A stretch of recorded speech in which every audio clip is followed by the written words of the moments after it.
ഏജൻസികൾ വികസനം തടസ്സപ്പെടുത്തുന്നുവെന്ന മറ ഉണ്ടാക്കുകയാണോ?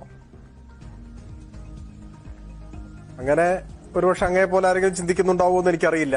അവർക്ക് അങ്ങനെ ചിന്തിക്കാനുള്ള സ്വാതന്ത്ര്യത്തെ ഞാൻ മാനിക്കുന്നു. ഇവിടെ കേന്ദ്ര ഏജൻസികളുടെ അന്വേഷണം ഇത്ര എത്തി നിൽക്കുന്ന സമയത്ത് നമ്മുടെ മുൻപാകെ വന്നിട്ടുള്ള കുറേ കാര്യങ്ങളുണ്ട്. അതെല്ലാം ഞാനിവിടെ വിശദീകരിക്കുന്നില്ല. നമുക്കതിനൊരു പക്ഷേ സമയം തികഞ്ഞൊന്നും വരില്ല. ഒന്ന് രണ്ട് ചെറിയ കാര്യങ്ങൾ മാത്രം സൂചിപ്പിക്കാം. ഇപ്പൊ NIA കോടതിയിൽ കൊടുത്ത ഒരു റിപ്പോർട്ടിൽ തന്നെ വിദേശത്തുള്ള പ്രതികളെ സംബന്ധിച്ച് അവര് ഒളിവിലാണ് എന്ന് ഒരു റിപ്പോർട്ട് കൊടുക്കുകയുണ്ടായി. പിന്നീട് കൊടുത്ത റിപ്പോർട്ടിൽ ഒളിവിലാണെന്ന റിപ്പോർട്ട് കൊടുക്കുന്നതിനും മാസം മുൻപ്, ഒരു മാസം തോന്നുന്നു മുൻപേ, അവരവിടെ ജയിലിലാണെന്ന് UAE അധികൃതർ അവിടുത്തെ കൂടിക്കാഴ്ചയിൽ അറിയിച്ചിരുന്നു എന്നാണ് പറഞ്ഞത്. എന്ന് വെച്ചാൽ ജയിലിലാണെന്ന റിപ്പോർട്ട് കിട്ടിക്കഴിഞ്ഞിട്ട് അവർ ഒളിവിലാണെന്ന് കൊടുക്കുകയാണ് ഇത്. അതിനേക്കാൾ രസകരമായ വസ്തുത, ജയിലിൽ കിടക്കുന്ന പ്രതിയുടെ പേരിൽ ബ്ലൂ കോർണർ നോട്ടീസ് പുറപ്പെടുവിച്ചു എന്നാണ്. എത്ര ആലോചിച്ചാലും പിടികിട്ടില്ല. ഇന്ത്യയുടെ ചരിത്രത്തിൽ അങ്ങനെ ഉണ്ടോന്ന് അറിയില്ല. ഒരു രാജ്യത്തെ ജയിലിൽ കിടക്കുകയാണ് പ്രതി, ആ രാജ്യം ഔദ്യോഗികമായി അറിയിച്ചു എന്ന് പറയുന്നു. എന്നിട്ട് പിന്നെ ബ്ലൂ കോർണർ നോട്ടീസ് പുറപ്പെടുവിച്ചു എന്നാണ് ഇവിടെ കോടതിയിൽ കൊടുത്ത റിപ്പോർട്ട്. ഇങ്ങനെയുള്ള വങ്കത്തരങ്ങളും അബദ്ധങ്ങളും മാത്രമല്ല, പൂർവാപര ബന്ധമില്ലാത്ത എന്തെല്ലാം കാര്യങ്ങൾ നമ്മുടെ മുമ്പാകെ അന്വേഷണത്തിന്റെ ഭാഗമായി സ്ഥിരീകരിച്ച റിപ്പോർട്ടായി വന്നു. കോടതിയിൽ കൊടുത്ത റിപ്പോർട്ടുകൾ എന്ന നിലയിൽ തന്നെ വന്നു. എന്തുകൊണ്ട് ശിവശങ്കർ കസ്റ്റംസിനെ വിളിച്ചില്ല എന്ന് NIA അന്വേഷിക്കുന്നു എന്നാണ് ഒരു ദിവസം റിപ്പോർട്ട് ചെയ്യപ്പെട്ടത്. അപ്പൊ വിളിച്ചിട്ടില്ല എന്ന സ്ഥിരീകരണമാണ് അവിടെ വന്നത്. പിന്നീട് വിളിച്ചു എന്ന് പറഞ്ഞു. എങ്കിൽ ആരെ വിളിച്ചു? അങ്ങനെ വിളിച്ചതിന്റെ അടിസ്ഥാനത്തിൽ സ്വർണം വിട്ടുകൊടുത്തിട്ടുണ്ടെങ്കിൽ കൊടുത്ത ആൾ പ്രതിയാണല്ലോ, ഉറപ്പാണല്ലോ.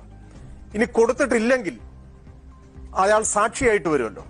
എങ്ങനെയാണ് കേസിന്റെ മുൻപോട്ടുള്ള പോക്ക്? എല്ലാറ്റിനുപരി ഇന്ന് കോടതി പുറപ്പെടുവിച്ചിട്ടുള്ള ജാമ്യാപേക്ഷ കസ്റ്റഡി ചോദിച്ചപ്പോൾ പുറപ്പെടുവിച്ചിട്ടുള്ള ഉത്തരവിലും കോടതി തെളിവിനെ കുറിച്ച് ചോദിക്കുന്നുണ്ട്. നമ്മുടെ ഇവിടെ ചർച്ചയിൽ വിശദമായി വരാത്തതുകൊണ്ട് ഞാൻ അതിലേക്ക് കടന്നു പോകുന്നില്ല. സർക്കാരിനെതിരെ പ്രചരണത്തിന് വേണ്ടി പ്രചരണായുധം കൊടുക്കുന്ന പണിയല്ലേ കുറെ നാളായിട്ട് അന്വേഷണ ഏജൻസി എടുക്കുന്നത്? സെലക്ട് ചെയ്ത ഭാഗങ്ങൾ കൊടുത്തുകൊണ്ട് സർക്കാരിനെതിരായിട്ടുള്ള പ്രചരണായുധം കൊടുക്കുകയാണ്. രാഷ്ട്രീയ ലക്ഷ്യത്തോടു കൂടിയിട്ട് ആ കാര്യങ്ങൾ മുൻപോട്ട് പോയിക്കൊണ്ടേയിരിക്കുകയാണ്. ഇങ്ങനെയുള്ള നിരവധി കാര്യങ്ങൾ നമ്മുടെ മുമ്പാകെ വന്നിട്ടുണ്ട്. ഏറ്റവും ഒടുവിലാണ് വന്നത് മുഖ്യമന്ത്രിയുടെ പേര് പറയണം. അത് രണ്ട് തരത്തിൽ നമ്മുടെ മുമ്പിൽ വന്നിട്ടുണ്ട്. ഒന്ന്, മുഖ്യമന്ത്രിയുടെ പേര് പറയണം എന്ന് പറഞ്ഞു. രണ്ട്, ചില നേതാക്കന്മാരുടെ പേര് പറയണം എന്ന് പറഞ്ഞു. എത്ര ഹീനമായ കാര്യമാണത്!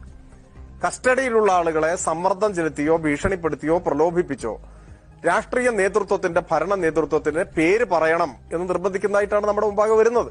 കാര്യങ്ങൾ വരുന്നത് അങ്ങനെയാണ്. അപ്പൊ ലക്ഷ്യം എന്തെന്നുള്ളത് വളരെ വ്യക്തമാണ്. പിന്നെ വികസന പദ്ധതികൾ തടസ്സപ്പെട്ടതുമായി ബന്ധപ്പെട്ട് ചോദിച്ചു. എല്ലാ വികസന പദ്ധതികളെയും ബാധിക്കും. ഇത് അവസാന സമയമാണ്. സർക്കാരിന്റെ കാലാവധി പൂർത്തിയാകാൻ പോകുന്ന സമയമാണ്. പല പദ്ധതികളും പൂർണ്ണമാകാൻ ഇരിക്കുകയാണ്. ആ ഘട്ടത്തിൽ ഈ അന്വേഷണത്തിന്റെ പേരിൽ എല്ലാ ഫയലുകളും കൊണ്ടുവരണം, 12 മണിക്കൂറിനുള്ളിൽ കൊണ്ടുവരണം, 24 മണിക്കൂറിനുള്ളിൽ കൊണ്ടുവരണം എന്ന നിലയിലേക്ക് കാര്യങ്ങൾ പോയാൽ ഒരു ഭരണസ്തംഭനം ഉണ്ടാവും.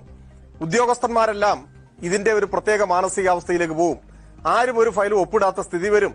ഒരു ഭയം ബാധിക്കും. ബ്യൂറോക്രസിയെ എങ്ങനെയെല്ലാം ഇത് ബാധിക്കുമെന്ന് നമുക്ക് ഊഹിക്കാവുന്നതേ ഉള്ളൂ. അത് തന്നെയാണ് പ്രധാനപ്പെട്ട മറ്റൊരു പ്രശ്നം. ഇതിന്റെ മുൻപിൽ ഞാൻ നേരത്തെ ആദ്യ ഭാഗത്ത് സൂചിപ്പിച്ച ദുരുപദിഷ്ടമായ രാഷ്ട്രീയ ദാസ്യവേലയുടെ ദൃഷ്ടാന്തം മുന്നിൽ നിൽക്കുന്നു. രണ്ട്, വികസന പദ്ധതികളെ അത് ദോഷകരമായി ബാധിക്കുന്ന സാഹചര്യത്തിലേക്ക് എത്തുകയും ചെയ്തിരിക്കുന്നു. അത് തന്നെയാണ് പ്രശ്നം. ഇനി ഇവർ പറഞ്ഞ കാര്യത്തോട് ഒന്ന് രണ്ട് കാര്യങ്ങൾ സൂചിപ്പിച്ചോട്ടെ. ഒന്ന്, കോൺഗ്രസ് പ്രതിനിധി പറഞ്ഞു അന്വേഷണ ഏജൻസികൾക്കെതിരെ അവർ സമരം ചെയ്തിട്ടില്ല. അത് തെറ്റാണ്. രാജ്യത്തിന്റെ വിവിധ ഭാഗങ്ങളിൽ ശക്തമായ സമരം ചെയ്തിട്ടുണ്ട്. മാർച്ച് നടത്തിയിട്ടുണ്ട്, ഉപരോധം നടത്തിയിട്ടുണ്ട്, ഒക്കെ ചെയ്തിട്ടുണ്ട്. അത് ദേശീയ നേതാക്കന്മാർ ഉദ്ഘാടനം ചെയ്തിട്ടുണ്ട്. അപ്പൊ ചെയ്തിട്ടുള്ളതാണ്, സമരം ചെയ്തിട്ടുള്ളതാണ്. മറ്റൊന്ന്, ഇവിടെ അഴിമതിയെ സംബന്ധിച്ച അന്വേഷണങ്ങളെ കുറിച്ചൊക്കെ പറഞ്ഞു. ED ആണോ അഴിമതിയെക്കുറിച്ച് അന്വേഷിക്കുക? നമ്മുടെ രാജ്യത്ത് വ്യവസ്ഥാപിതമായ നിയമം അനുസരിച്ച് അഴിമതിയെക്കുറിച്ച് അന്വേഷിക്കാനുള്ള ഏജൻസി ED ആണോ? ED ഒരു നിയമത്തെ അടിസ്ഥാനമാക്കി പ്രവർത്തിക്കുന്ന ഏജൻസിയല്ലേ? ഓരോ പരിധികളും ഓരോരുത്തർക്കുമുണ്ട്, ഓരോ ഏജൻസികൾക്കുമുണ്ട്. അത് മനസ്സിലാക്കി തന്നെ പോകേണ്ടതാണ്. C&AG റിപ്പോർട്ടിനെ കുറിച്ച് സാന്ദർഭികമായിട്ട് ആരോ പരാമർശിച്ചു. C&AG റിപ്പോർട്ട് എന്ന് പറഞ്ഞാൽ 2013 തന്നെ സുപ്രീം കോടതി മുമ്പാകെ വന്ന case, Arunkumar Anurag versus union of India and others. ആ കേസിൽ C&AG റിപ്പോർട്ട് സമർപ്പിക്കപ്പെട്ടാൽ PACയുടെ പരിശോധനയും സഭയുടെ പരിശോധനയെ കുറിച്ചെല്ലാം വിശദമായിട്ട് സുപ്രീം കോടതി വെർഡിക്റ്റിൽ പറയുന്നുണ്ട്. അത് സ്വീകരിക്കുകയോ തള്ളിക്കളയോ ചെയ്യാവുന്ന, ചെയ്യാവുന്ന റിപ്പോർട്ടാണ്.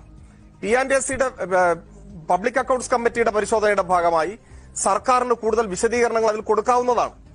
ഇതെല്ലാം പോട്ടെ, നമ്മൾ മുൻപ് അവകാശ ലംഘനത്തെ കുറിച്ചൊക്കെ ചർച്ച ചെയ്തല്ലോ.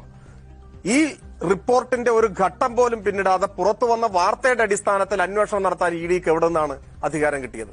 ഏത് നിയമത്തിന്റെ അടിസ്ഥാനത്തിലാണ് ഇ ഡി ഒരു വ്യവസ്ഥാപിതമായി പ്രവർത്തിക്കേണ്ട ഏജൻസിയാണല്ലോ. ഏത് നിയമത്തിന്റെ അടിസ്ഥാനത്തിലാണ് ഇ ഡിക്ക് ഇങ്ങനെ CAG റിപ്പോർട്ടിനെ കുറിച്ചുള്ള ഒരു വാർത്തയുടെ അടിസ്ഥാനത്തിൽ, കേട്ടുകേഴ്വിയുടെ അടിസ്ഥാനത്തിൽ അവർക്ക് അന്വേഷണ നടപടികൾ കൈക്കൊള്ളാൻ കഴിയുക?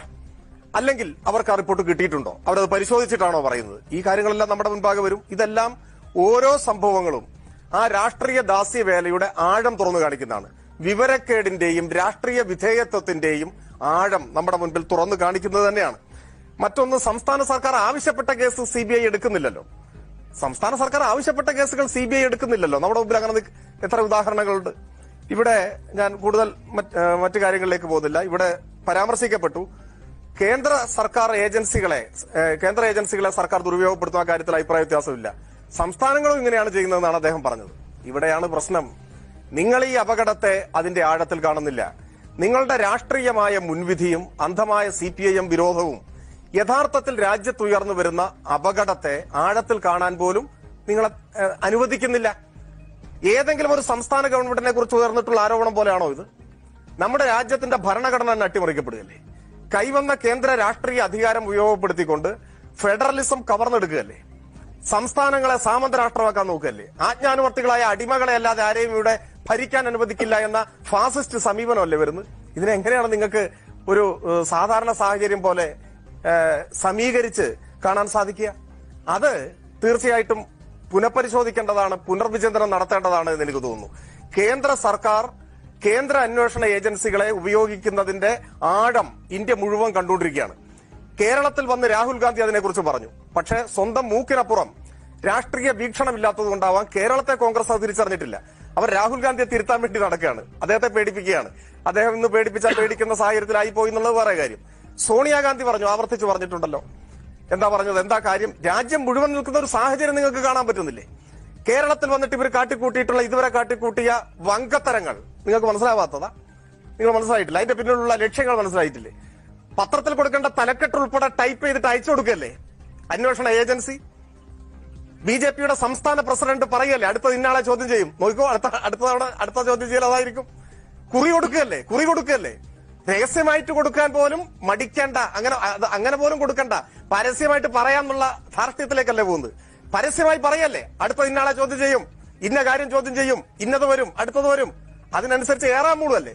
ഇവരുടെ ശമ്പളം മാരാർജി ഭവനിൽ നിന്ന് വാങ്ങുന്നു ആർക്കെങ്കിലും സംശയം തോന്നിയാൽ നമുക്ക് അതിലെന്തെങ്കിലും തെറ്റ് പറയാൻ പറ്റും. പിന്നെ അങ്ങ് പറഞ്ഞു മുഖ്യമന്ത്രിയുടെ ഓഫീസ് കുറെ കാലമായിട്ട് അവിടെയും സമീകരണമാണ്. എങ്ങനെയാണ് സമീകരിക്കുക? മുൻ മുഖ്യമന്ത്രിയെ ഞങ്ങൾ വിമർശിച്ചിട്ടുണ്ട്. വിമർശിച്ചത് ഏത് അടിസ്ഥാനത്തിലാണ്? എന്തായിരുന്നു അന്നത്തെ വിമർശനം? അന്ന് അദ്ദേഹത്തിന്റെ മുന്നിൽ വെച്ച് അദ്ദേഹം പറഞ്ഞതനുസരിച്ച് കാശ് കൊടുത്തു എന്നാണ് ആരോപണം. ആരോപണം ഉന്നയിച്ച രാഷ്ട്രീയ എതിരാളികളല്ല, മല്ലേലി ശ്രീധരൻ നായരാണ്. അദ്ദേഹത്തിന്റെ രാഷ്ട്രീയം നമുക്കറിയാം. മുഖ്യമന്ത്രിയുടെ വാക്ക് വിശ്വസിച്ച് താൻ പൈസ കൊടുത്തു. അതിനുവേണ്ടി മുഖ്യമന്ത്രിയുടെ ആഫീസിൽ പോയിട്ട് അവിടുന്ന് കൂടിയാലോചനയും ചർച്ചയും നടത്തിയെന്നാണ്. CCTV ദൃശ്യം ചോദിച്ചപ്പോഴാണ് അത് മാഞ്ഞുപോയി എന്നിട്ടുള്ളത് പറഞ്ഞത്. അതിലെ മുഖ്യപ്രതിയുമായി മുഖ്യമന്ത്രി 1000-ലേറെ തവണ നേരിട്ട് സംസാരിച്ചു എന്നാണ് ആക്ഷേപം. അന്ന് അദ്ദേഹം ഉപയോഗിച്ച ഫോണിൽ അങ്ങനെ സംസാരിച്ചതാണ് അല്ലേ? ഇതൊക്കെയായിരുന്നു അന്ന് മുഖ്യമന്ത്രിക്ക് നേരെയാണ് ആരോപണം, നേരിട്ടാണ്. ആ പങ്കാണ് ചർച്ച ചെയ്തത്. ആ ഓഫീസിൽ നിന്ന് കച്ചവടം നടത്തിയെന്നാണ് ആക്ഷേപം. അതുമായി ബന്ധപ്പെട്ട ആരോപണം ഉന്നയിച്ച ആദ്യത്തെ ആൾ കോൺഗ്രസ് നേതാവ് തന്നെയാണ്. അതുപോലെയാണോ ഇപ്പൊ ഉയർന്നു വന്നിട്ടുള്ള ആരോപണങ്ങൾ? ഇപ്പോ ആരോപണമായി തന്നെ എടുത്താൽ അതിന് സമാനമായിട്ടാണോ അങ്ങേക്ക് തോന്നുന്നത്? ഈ സമീകരണം അങ്ങയുടെ എന്താ പറയാ അതിരുകളില്ലാത്ത CPM വിരോധമുണ്ടല്ലോ, ആ വിരോധത്തെ മാത്രമാണ് തുറന്നു കാണിക്കുന്നത്. നല്ലതാണ്, അങ്ങനെ പറയുമ്പോൾ ആളുകൾക്ക് അത് മനസ്സിലാക്കാൻ വേണ്ടി സാധിക്കും.